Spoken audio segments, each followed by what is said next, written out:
A los 90 años murió en Sri Lanka, país donde vivía desde 1956, el británico Arthur C. Clarke, reconocido escritor de ciencia ficción.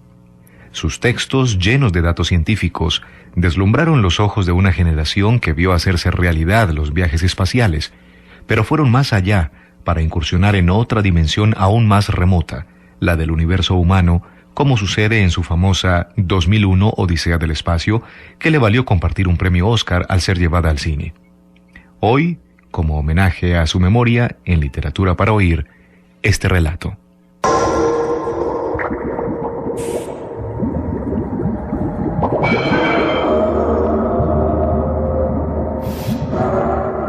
El Centinela.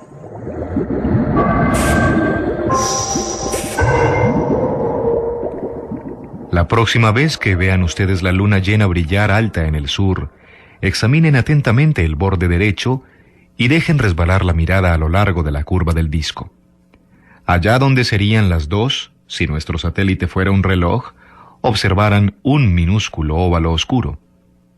Cualquiera que posea una vista normal puede descubrirlo. Es una gran llanura rodeada de montañas, una de las más hermosas de la luna, conocida con el nombre de Mare Crisium, el mar de las crisis.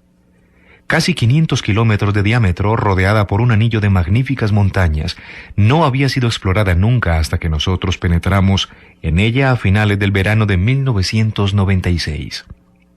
Nuestra expedición había sido cuidadosamente planeada. 2 grandes cargos habían transportado nuestras provisiones y nuestro equipo desde la base lunar del Mare Serenitatis a 800 kilómetros. Disponíamos además de 3 pequeños cohetes destinados al transporte a cortas distancias en regiones en las que era imposible servirse de los vehículos de superficie. Afortunadamente, la mayor parte del Mare Crisium es llana. No existen allí esas enormes grietas tan frecuentes y tan peligrosas en otras partes, y los cráteres o elevaciones de una cierta altura son bastante raros. A primera vista, nuestros potentes tractores oruga no tendrían la menor dificultad en conducirnos hasta donde quisiéramos ir. Yo era el geólogo o selenólogo, si quieren ser ustedes pedantes, jefe del grupo destinado a la exploración de la zona sur del mare. Habíamos recorrido 1,5 centenares de kilómetros en una semana, bordeando los contrafuertes de las montañas que dominaban la playa de lo que, muchos millones de años atrás, había sido un antiguo mar. Cuando la vida se había iniciado en la Tierra, aquel mar estaba ya moribundo. El agua retiraba de los flancos de aquellas maravillosas escolleras para fluir hacia el vacío corazón de la luna. Sobre el suelo que estábamos recorriendo, el océano, que no conocía mareas, había alcanzado en su tiempo una profundidad de 800 metros. Y ahora, la única huella de humedad que podía hallarse era la escarcha que descubrimos a veces en las profundidades de las cavernas, donde jamás penetra la luz del sol. Habíamos comenzado nuestro viaje al despuntar el alba lunar, y nos quedaba aún casi una semana de tiempo terrestre antes de que la noche cayera de nuevo.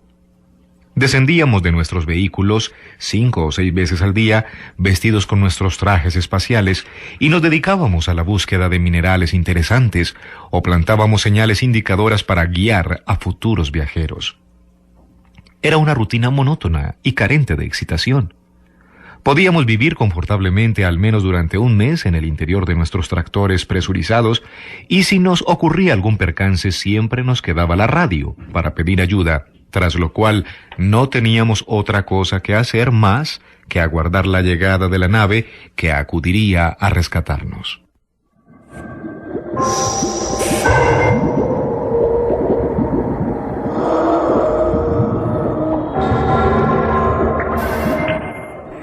Acabo de decir que la exploración lunar es una rutina carente de excitación, y no es cierto. Uno nunca se cansa de contemplar aquellas increíbles montañas, tan distintas de las suaves colinas de la Tierra. Al doblar un cabo o un promontorio, uno nunca sabía qué nuevos esplendores nos iban a ser revelados. Toda la parte meridional del Mare Crisium es un vasto delta, donde hace mucho tiempo algunos desembarcaban en el océano, quizás alimentados por las torrenciales lluvias que habían erosionado las montañas durante el corto período de la era volcánica, cuando la luna era aún joven. Cada uno de aquellos antiguos valles era una tentación, un desafío a trepar hasta las desconocidas mesetas que había más allá. Pero teníamos aún 1,5 de kilómetros que cubrir y todo lo que podíamos hacer era contemplar con envidia aquellas cimas que otros escalarían. A bordo del tractor vivíamos según el tiempo terrestre y a las 22 horas exactamente enviábamos el último mensaje por radio a la base y terminábamos nuestro trabajo. Afuera, las rocas seguían ardiendo bajo un sol casi vertical. Para nosotros era de noche hasta que nos despertábamos de nuevo tras 8 horas de sueño. Entonces uno de nosotros preparaba el desayuno, se oía un gran zumbido de afeitadoras eléctricas y alguien conectaba la radio que nos unía a la tierra. Realmente, cuando el olor de las salchichas cociéndose comenzaba a llenar la cabina, a uno le resultaba difícil creer que no habíamos regresado a nuestro planeta.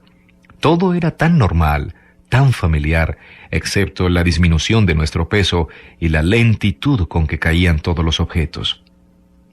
Era mi turno de preparar el desayuno en el ángulo de la cabina principal que servía como cocina. Pese a los años transcurridos, recuerdo con extrema claridad aquel momento, porque la radio acababa de transmitir una de mis canciones preferidas, la vieja tonada gala David de las Rocas Blancas. Nuestro conductor estaba ya afuera, embutido en su traje espacial, inspeccionando los vehículos oruga. Mi asistente, Louis Garnett, en la cabina de control escribía algo relativo al trabajo del día anterior en el diario de a bordo. Como cualquier ama de casa terrestre, mientras esperaba a que las salchichas se cocieran en la sartén, dejé que mi mirada vagase sobre las montañosas paredes que cercaban el horizonte por la parte sur, prolongándose hasta perderse de vista por el oeste y por el este. Parecían no estar a más de 3 kilómetros del tractor, pero sabía que la más próxima estaba a 30 kilómetros. En la Luna, por supuesto, las imágenes no pierden nitidez con la distancia. No hay ninguna atmósfera que atenúe, difumine o incluso transfigure los objetos lejanos, como sí ocurre en la Tierra. Aquellas montañas se elevaban hasta 3.000 metros, surgiendo abruptas de la llanura como si alguna erupción subterránea las hubiera hecho emerger a través de la corteza en fusión. No se podía ver la base ni siquiera de la más próxima, debido a la acusada curvatura de la superficie, ya que la Luna es un mundo muy pequeño, y el horizonte no estaba a más de 3 kilómetros del lugar donde yo me hallaba. Levanté los ojos hacia los picos que ningún hombre había escalado nunca, aquellos picos que antes del nacimiento de la vida sobre la Tierra habían contemplado cómo se retiraba el océano, llevándose hacia su tumba la esperanza y las promesas de un mundo. El sol golpeaba los farallones con un resplandor que cegaba los ojos, mientras que un poco más arriba, las estrellas brillaban fijas en un cielo más negro que la más oscura medianoche de invierno en la tierra. Iba a girarme cuando mi mirada fue atraída por un destello metálico casi en la cima de uno de los grandes promontorios que avanzaba hacia el mar 50 kilómetros al oeste. Era un punto de luz pequeñísimo, carente de dimensiones, como si una estrella hubiera sido arrancada del cielo por alguno de aquellos crueles picos, e imaginé que una roca excepcionalmente lisa captaba la luz del sol y me la reflejaba directamente a los ojos. Era algo que sucedía a menudo. Cuando la luna entra en el segundo cuarto, los observadores de la Tierra pueden ver a veces las grandes cadenas montañosas del Oceanus Procellarum, el océano de las tormentas, arder con una iridiscencia blanco-azulada debida al reflejo del sol en sus laderas. Pero sentía la curiosidad de saber qué tipo de roca podía brillar allá arriba con tanta intensidad, de modo que subí a la torreta de observación y orienté nuestro telescopio hacia el oeste. Lo que vi fue suficiente para despertar mi interés. Los picos montañosos, claros y nítidos en mi campo de visión, parecían no estar a más de 800 metros de distancia, pero el objeto que reflejaba la luz del sol era aún demasiado pequeño para poder ser identificado. Sin embargo, aunque no pudiera distinguirlo claramente, sí podía darme cuenta de que estaba provisto de una cierta simetría y la base sobre la que se hallaba parecía extrañamente plana. Estuve observando durante un buen rato aquel brillante enigma, aguzando mi vista en el espacio, hasta que un olor a quemado proveniente de la cocina me informó que las salchichas del desayuno habían hecho un viaje de casi 400.000 kilómetros para nada. Mientras avanzábamos a través del Mare Crisium, Aquella mañana, con las montañas irguiéndose a occidente, discutimos sobre el caso y continuamos discutiendo a través de la radio cuando salimos a realizar nuestras prospecciones. Mis compañeros sostenían que había sido probado sin la menor sombra de duda que jamás había existido ninguna forma de vida inteligente en la Luna. Las únicas cosas vivas que habían llegado a existir eran algunas plantas primitivas y sus antecesoras tan solo un poco menos degeneradas. Esto lo sabía yo también como todos, pero hay ocasiones en las que un científico no debe temer al ridículo. Escuchad, dije firmemente, quiero subir hasta allá arriba, aunque solo sea para tranquilizar mi conciencia. Esta montaña tiene menos de 4.000 metros, lo que equivale a 700 con gravedad terrestre, y puedo hacérmela en una veintena de horas. Siempre he deseado escalar una de esas colinas y aquí tengo un buen pretexto para hacerlo. Si no te partes el cuello, dijo Garnett, vas a ser el hazmerreír de la expedición cuando regresemos a la base. De ahora en adelante, esta montaña se llamará seguramente la locura de Wilson. No me partiré el cuello. ¿Quién fue el primero que escaló Pico y Helicon? ¿Pero no eras un poco más joven por aquel entonces?, preguntó suavemente Luis. Una razón de más para ir, dije muy dignamente. Aquella noche nos acostamos pronto tras conducir el tractor hasta unos 500 metros del promontorio. Garnett vendría conmigo al día siguiente. Era un buen escalador y había participado conmigo en otras expediciones semejantes. Nuestro conductor se sintió muy feliz de quedarse guardando el vehículo. A primera vista aquellas paredes parecían prácticamente inescalables, pero cualquiera que tuviera un poco de experiencia sabía que la escalada no presenta serias dificultades en un mundo donde el peso queda reducido a una sexta parte. El auténtico peligro del alpinismo lunar reside en el exceso de confianza.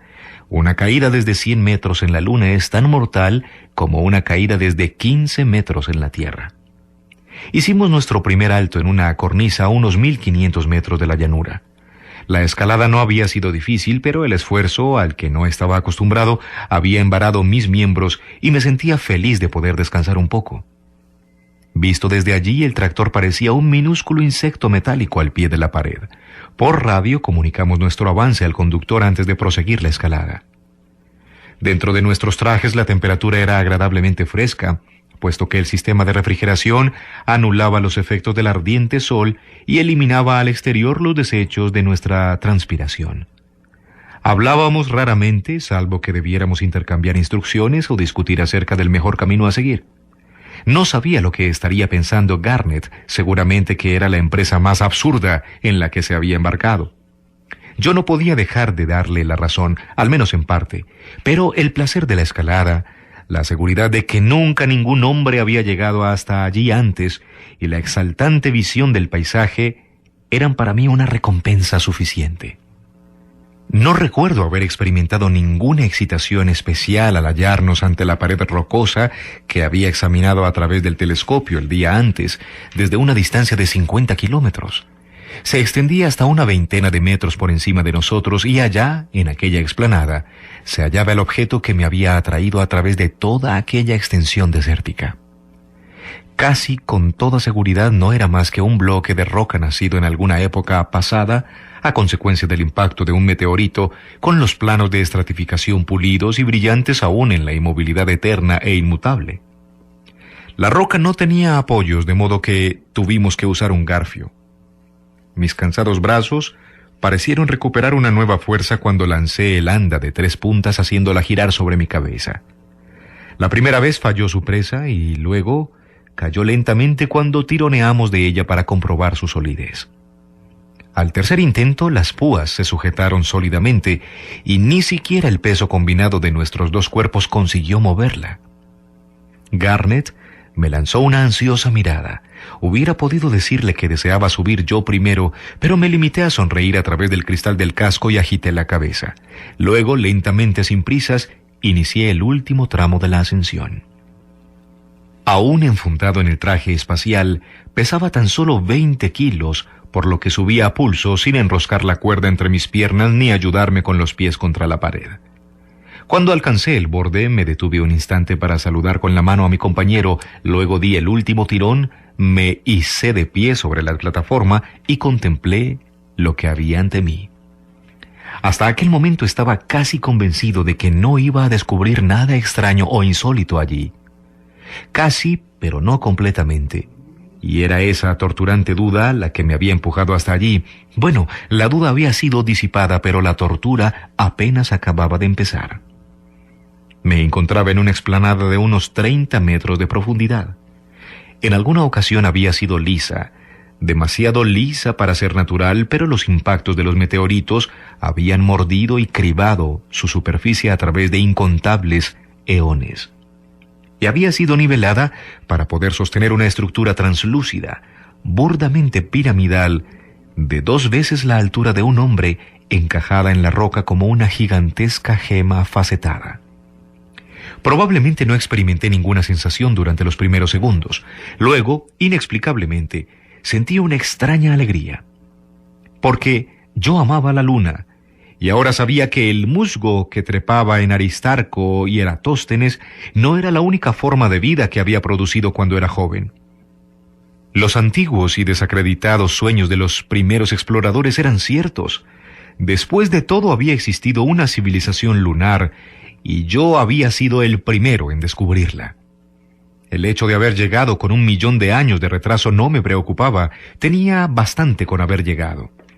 Mi cerebro comenzaba a funcionar de nuevo normalmente, analizando, planteando preguntas. ¿Qué era aquella construcción? ¿Un santuario? ¿O alguna otra cosa que en mi lengua no tenía nombre? Si era una construcción habitable, ¿por qué la habían edificado en aquel lugar casi inaccesible? Me pregunté si se trataría de un templo e imaginé ver a los adeptos de alguna extraña región invocando a sus divinidades para que les salvaran la vida mientras la luna declinaba con la muerte de sus océanos. Avancé unos pasos para examinar más de cerca el objeto, pero la cautela me impidió acercarme demasiado. Entendía un poco de arqueología e intenté establecer el nivel de la civilización que había aplanado aquella montaña y erigido aquellas superficies resplandecientes que me cegaban aún. Pensé que los egipcios hubieran estado en condiciones de erigir una construcción como aquella, siempre que sus operarios dispusieran del extraño material que aquellos arquitectos aún más antiguos habían utilizado. Debido a que el objeto era relativamente pequeño, no se me ocurrió pensar que probablemente estaba examinando el producto de una raza más avanzada que la nuestra. La idea de que en la luna hubiera existido seres inteligentes era ya bastante difícil de asimilar y mi orgullo se negaba a dar el último y más humillante paso. Y luego observé algo que hizo que los cabellos se me erizaran en la nuca, algo tan trivial e inocuo que quizá cualquiera otro nunca lo hubiera visto. Ya he dicho que la explanada había sido torturada por la caída de los meteoritos, de tal modo que estaba recubierta de una espesa capa de polvo cósmico. Ese polvo que se extiende como un manto por la superficie de todos los mundos en los que no existen vientos que puedan turbarlo. Sin embargo, tanto el polvo como las señales dejadas por los meteoritos terminaban bruscamente en el borde de un amplio círculo en el centro del cual se hallaba la pirámide, como si un muro invisible la protegiera de las inclemencias del tiempo y del lento, pero incesante, bombardeo del espacio.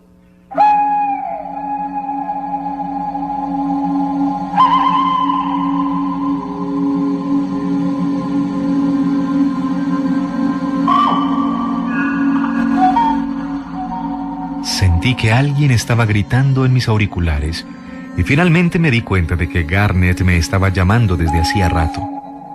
Avancé con paso vacilante hacia el borde de la explanada y le hice señas de que subiera porque no me sentía muy seguro de ser capaz de hablar.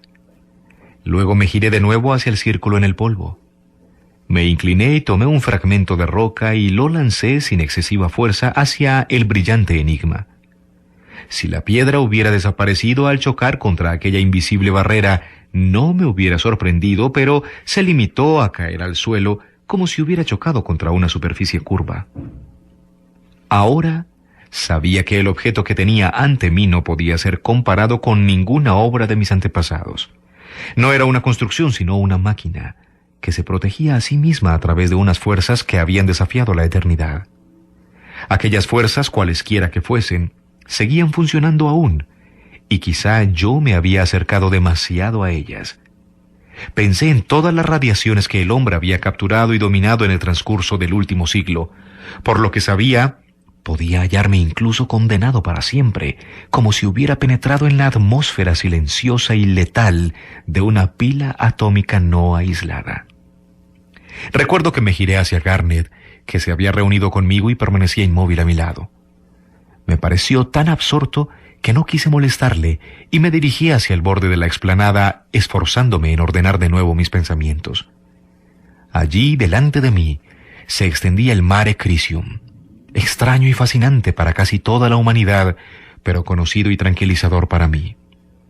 Levanté la mirada hacia la hoz de la tierra que hacía en su cuna de estrellas y me pregunté qué habían ocultado sus nubes cuando aquellos desconocidos constructores habían terminado su trabajo. Era la humeante jungla del Carbonífero, la desierta orilla de los océanos sobre la que reptaban los primeros anfibios para conquistar la tierra firme, o un período más anterior aún, el período de la soledad, antes de que la vida iniciara su desarrollo. No me pregunten por qué no intuí antes la verdad, pero ahora parece tan obvia. En la excitación del descubrimiento, me había convencido a mí mismo de que la aparición cristalina debía de haber sido construida por una raza que había vivido en el remoto pasado lunar, pero de pronto, con una terrible fuerza, me traspasó la certeza de que aquella raza era tan extranjera a la luna como lo era yo. En el transcurso de 20 años de exploraciones, no habíamos hallado ningún otro rastro de vida a excepción de algunas plantas degeneradas. Ninguna civilización lunar aún moribunda podía dejar tan solo una única prueba de su existencia. Volví a mirar la resplandeciente pirámide y me pareció más extraña que nunca a cualquier cosa perteneciente a la luna. Y entonces, de golpe, fue sacudido por un estallido de risa histérica provocado por la excitación y por la excesiva fatiga. Porque me había parecido que la pirámide me dirigía la palabra y me decía: «Lo siento, pero yo tampoco soy de aquí».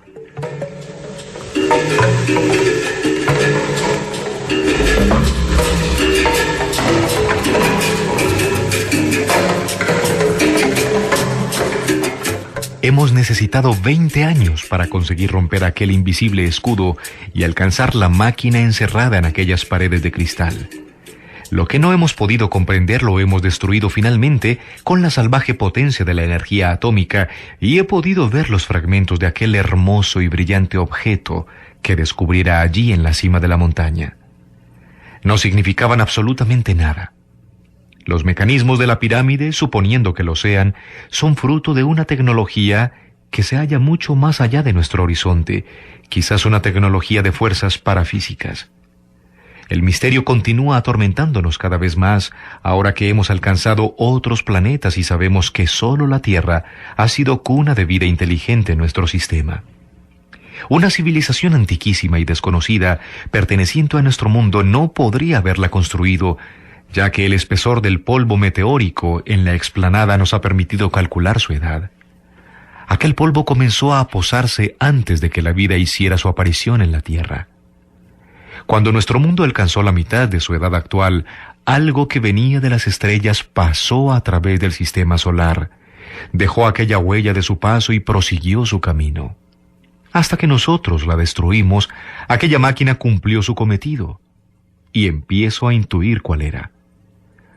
Alrededor de 100.000 millones de estrellas giran en el círculo de la Vía Láctea, y hace mucho tiempo, otras razas de los mundos pertenecientes a otros soles deben de haber alcanzado y superado el estadio en el que ahora nos hallamos nosotros.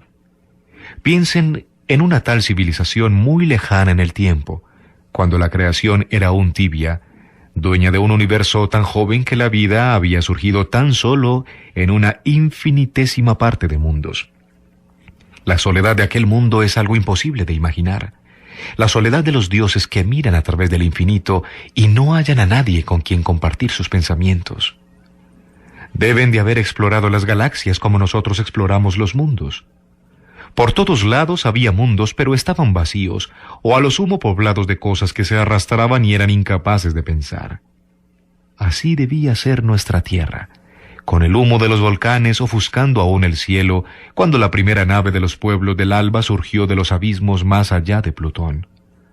Rebasó los planetas exteriores apresados por el hielo, sabiendo que la vida no podía formar parte de sus destinos. Alcanzó y se detuvo en los planetas interiores que se calentaban al fuego del sol esperando a que comenzara su historia.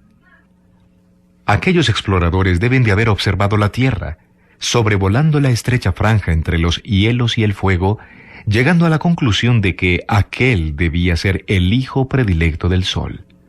Allí, en un remoto futuro, surgiría la inteligencia. Pero ante ellos quedaban aún innumerables estrellas y nunca regresarían por aquel mismo camino. Así pues, dejaron un centinela, uno de los millones que deben de existir esparcidos por todo el universo, vigilando los mundos en los cuales vibra la promesa de la vida. Era un faro que a través de todas las edades señalaba pacientemente que aún nadie lo había descubierto. Quizás ahora comprendan por qué la pirámide de cristal fue instalada en la Luna y no en la Tierra. A sus creadores no les importaban las razas que luchaban aún por salir del salvajismo.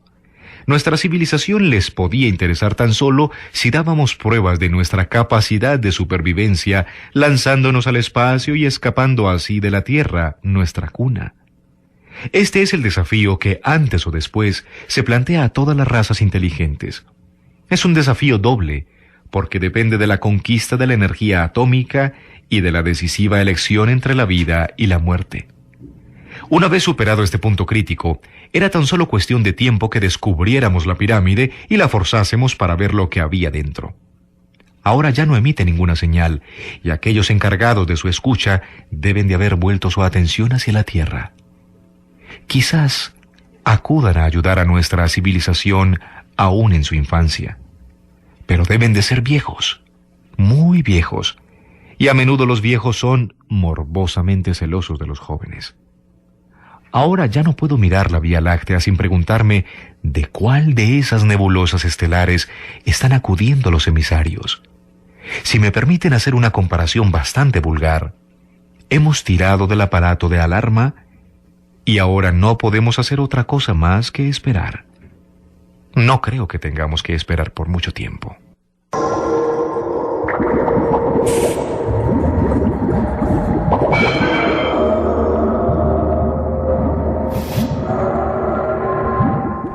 En Literatura para Oír les hemos presentado In Memoriam, Arthur C. Clarke, Gran Bretaña.